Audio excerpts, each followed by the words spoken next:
What's going on, guys? Welcome back to a brand new YouTube video. Today we're going to talk about some things that are going to make you guys better boxers, whether you're a beginner or you've been boxing for 5 years. So before the video starts, make sure to like, comment, and subscribe. This is something I show all of my fighters, from regional champions to people just starting out, and honestly, it's something everybody just needs to know. Also, if you really enjoyed this video, feel free to drop a super in the chat to support the channel and help me do cool things for y'all, or grab a membership if you get the gold one. It's 10 bucks, and we review your sparring every month. You get a cool little email link, and we review your sparring, give you some things to work on. So check it out, guys, and besides that, let's get into the video. All right, guys, I got my boy Harold right here. He's gonna be helping me out, demo some things today.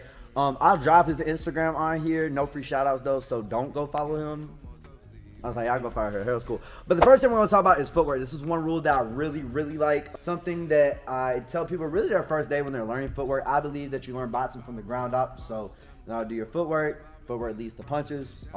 Everything revolves around your feet. Everything revolves around head movement. So if I'm with Harold, one thing I see a lot of times with beginners is me and Harold are boxing, we're doing our thing, and people will start moving and they will literally just go straight back, straight back, straight back, and they end up on the ropes.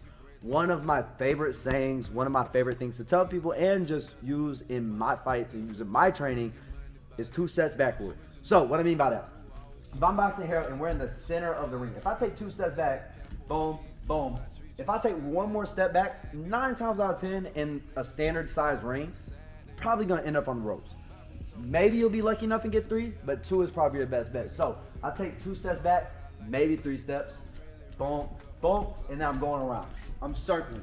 That way I get a little bit more, I'm not getting stuck on ropes. Because a lot of times, especially if you're a bigger dude, maybe I'm spar Harold, maybe I'm fight Harold, I'm boxing him, boom. Eventually, I'm gonna run out of space and Harold's gonna be able to get on the inside, work some hooks, uppercuts.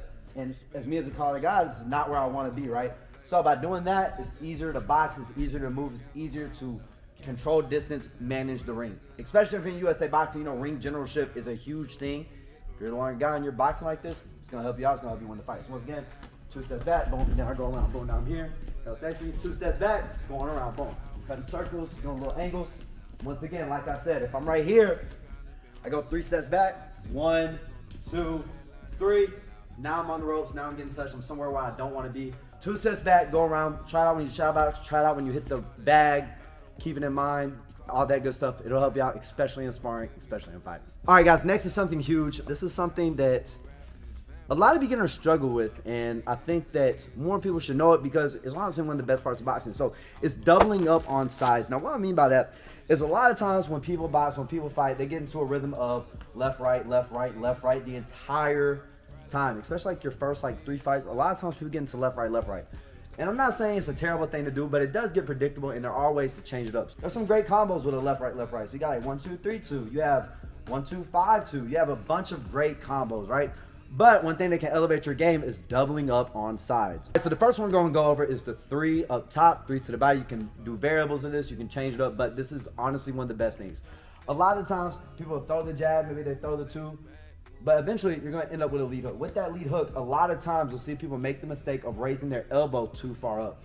If I'm just doing that left, right thing, I can't take advantage of what's there, right, which is the body shot. So sometimes maybe I'm sparring Harold, I'm noticing, man, when I throw that left hook, he's bringing that hand way too high, so I'm going to double up on that side. I throw the 3 up top, it leaves the liver open. If you box, if you spar, if you fight, if you've been hit with it, you know the liver shot is not something that feels good, not something you should take. I don't care if you're 100 pounds, like Harold, 130, 100 pounds like Harold, or if you're 200 pounds like other people, right? The liver shot will sit you down. So I'm gonna touch up top, boom, and I'm gonna drop, boom, straight down to the body, touching that liver. Now, you can do the same thing with the 3 to the body. Maybe you touch the liver early on, maybe they're really scared of getting hit to the body. I touch that liver shot, maybe they drop their hand too far down, right? I touch that liver shot, back up top, you can move the head, rock them, touch that temple, right? So you can set it up in a bunch of different ways. The most simple form is gonna be off the straights. I'll throw that 1, 2, 3 up top, boom, 3 to the body. Once again, boom, dropping it down. Maybe the 3 has no power, it's just a pop shot. Boom, and then I'll rip the 3 to the body. Same thing when you go downstairs first. Boom, boom, just like that. One more time.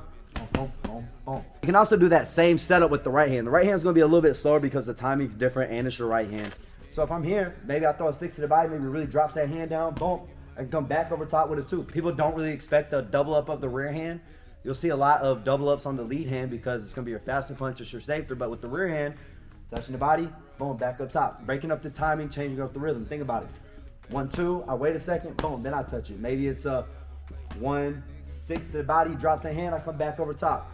Breaking up that rhythm, setting up those shots on both sides, keep people on their edge. Plus, it'll open up more things you just necessarily don't think are coming, right? Because like I said again, a lot of times you get used to left, right, and then you double up a side, it's gonna open something up a lot of people don't expect it. The last thing we're gonna talk about is the feint. The feint is something great. I really didn't start using my feints in my 10th fight, and that's one of my biggest mistakes. The feint is gonna set up shots, it's gonna buy you time, it's gonna help you change those, it's gonna do a lot for you. So the most common feint you're gonna see is the jab feint, because that's what we're gonna use the most, right? If I feint that jab, maybe Harold bites, it's gonna buy me a little bit of time, especially if I've been touching with the jab a lot during the rounds. Maybe I'm here, I feint, boom, buys me a little bit of time, I can move around the ring, feint, buys me a little bit of time. Now, with that feint as well, you can set up shots to the head and the body, right? Say it's me and Harold, maybe I feint to the body, maybe he drops that lead hand too much, I can come back up top with a left hook. He thinks it's gonna be a jab to the body, he goes to block it with the back of the hand, I feint, I can come over top with it too. It's gonna set up that headshot just by moving the feint. Also, I can feint up top to go to the body. Just like we were talking about earlier, people raise them hands really damn high, right? Maybe I feint up top, the whole body comes over. I can do a 6 to the body, I can do a 2 to the body, I can do a 3 to the body, I can shoot an uppercut down the middle. There's a lot of stuff that you're gonna be able to set up off feints, as well as buying time. A lot of times, people, their first fight, second fight, third fight, they gas out maybe in the 3rd round. They're trying to move, they're trying to get touched. A lot of times they'll just be here and they're not really doing anything, and they're just getting touched on, they're getting hit, nothing's really happening, they're not scoring any points, they're not looking like they're controlling the ring. Versus, with that feint, maybe I throw a couple jabs, I'm touching them, I'm still tired, but I'm touching them, and then boom, I feint, maybe I get a shot in between, maybe it buys me a little bit of time, right? I get those jabs off, I feint, now I'm able to move, now I'm able to get around, now I'm able to not have to worry about getting hit because of Harold's fear or my opponent's fear of getting hit. And this is something that'll help you in sparring, this is something that'll help you in fights and drills.